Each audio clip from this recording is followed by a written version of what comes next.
नमस्कार, नमो नारायण भक्तों, स्वागत है आप सभी का। भक्तों, हम सभी चर्चा करेंगे कि मोक्षदा एकादशी कब है, किस दिन करना है मोक्षदा एकादशी का व्रत। आइए हम सभी विस्तार से जानते हैं। भक्तों, नाम से ही प्रतीक होता है कि मोक्षदा एकादशी यानी सभी प्रकार से मोक्ष दिलाने वाली यह एकादशी का व्रत है। यह एकादशी का व्रत हमारे पूर्वजों को भी मोक्ष दिला देता है और हमारा भी अंतिम में मुक्ति करवा देता है। यह अत्यंत श्रेष्ठ व्रत बताया है मोक्षदा एकादशी का व्रत। भक्तों, जीवन में हमारे जितने पाप होते हैं, जो भी हमारे कलुषित हैं, हमने अपने कर्मों के द्वारा पाप कमाया है, वो सारे पापों को जला करके राख कर देता है एकादशी का व्रत। यस्य श्रवण मात्रेण सर्व पापक क्षयो भवेत्। यह भगवान श्री कृष्ण युधिष्ठिर जी महाराज को कहते हैं कि एकादशी व्रत का महात्म्य श्रवण करने मात्र से सारे पाप जल करके राख हो जाते हैं। और जो कोई एकादशी का व्रत करता है उसकी तो महिमा अनोखी है, उसकी तो अद्भुत महिमा है। उसके पाप न जाने कितने हद तक समाप्त हो जाते हैं। उसके पाप का पहाड़ जल करके यूं ही नष्ट हो जाता है, जैसे सूखे जंगल में माचिस की एक तिल्ली काफ़ी है उस जंगल को राख करने के लिए। उसी प्रकार से हमारे पापों को राख कर देता है यह एकादशी का व्रत। भक्तों, जो मोक्षदा एकादशी का प्रारंभ हो रहा है वह 11 दिसंबर 2024 भोर में 3:42 पर एकादशी तिथि प्रारंभ हो रही है। 12 दिसंबर 2024 को रात्रि 1:09 पर एकादशी तिथि समाप्त हो रही है। तो जो हरि वैष्णवों को, सभी सनातनी को जो एकादशी का व्रत करना है वह 11 दिसंबर 2024 बुधवार को करना है। भक्तों, यह मोक्षदा एकादशी व्रत की महिमा हमारे धर्म ग्रंथों एवं पुराणों में विस्तार से बताया गया है। इसी दिन भगवान श्री कृष्ण ने कुरुक्षेत्र के मैदान में अर्जुन को श्रीमद् भगवत गीता का उपदेश दिए थे। यह मोक्षदा एकादशी गीता जयंती के समान ही कल्याणकारी मंगलकारी है। इसी दिन से महाभारत युद्ध का प्रारंभ हुआ था।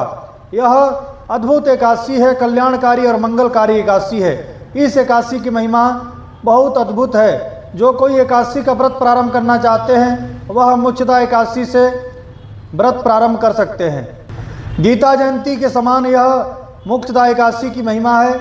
इस दिन श्रीमद् भगवत गीता का पाठ करना चाहिए।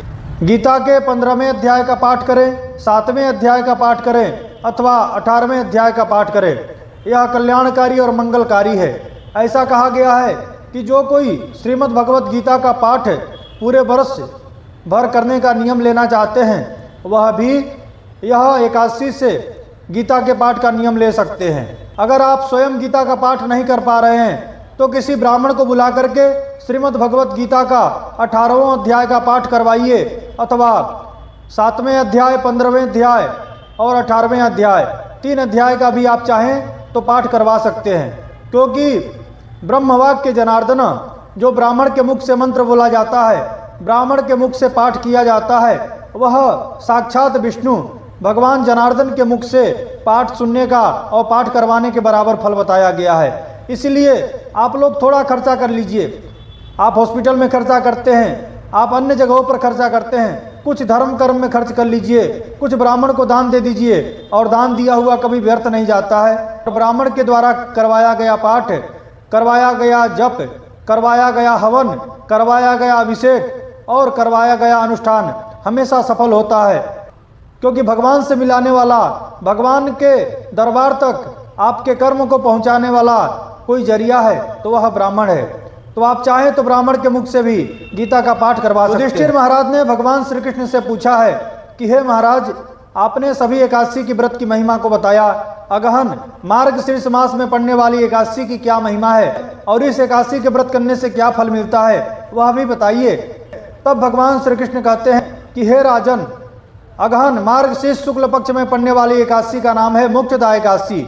हजारों हजारों गौदान के बराबर इस एकादशी की महिमा है। इस एकादशी के व्रत करने से हजारों हजारों गौदान के बराबर फल प्राप्त होता है। सभी पाप जल करके नष्ट हो जाते हैं। जीवन में भौतिक सुख की प्राप्ति होती है और अंत में भगवान का वैकुंठ, भगवान का उत्तम लोक की प्राप्ति होती है। तो भक्तों, यह मोक्षदा एकादशी का व्रत अद्भुत है, अलौकिक है, अप्रतिम है। इस मोक्षदा एकादशी व्रत के दिन गीता के पाठ करने से लाखों गौदान के बराबर फल प्राप्त होता है। तो यह गीता का पाठ आप करें अथवा करवावें। नहीं तो गीता के पाठ का श्रवण करें। इस दिन विष्णु सहस्त्र नाम का पाठ करना चाहिए, गीता जी का पाठ करना चाहिए, नारायण कवच का पाठ करना चाहिए, गजेंद्र मोक्ष का पाठ करना चाहिए और भगवान के जो द्वादशाक्षर मंत्र है ओम नमो भगवते वासुदेवाय, यह भगवान के 12 अक्षर का अद्भुत अलौकिक मंत्र है, इस मंत्र का जप करना चाहिए। भक्तों, यह मोक्षदा एकादशी व्रत के ऊपर वीडियो था, आगे भी मोक्षदा एकादशी व्रत के ऊपर वीडियो आएगा। आप सभी चैनल के साथ बने रहें। चैनल पर नए हैं तो इसे सब्सक्राइब कर लीजिए, बेल आइकन को दबा दें ताकि मैं कोई भी वीडियो अपलोड करूं उसका नोटिफिकेशन आप तक पहुंचे। आपको किसी टॉपिक के ऊपर वीडियो चाहिए तो आप हमें कमेंट कीजिए।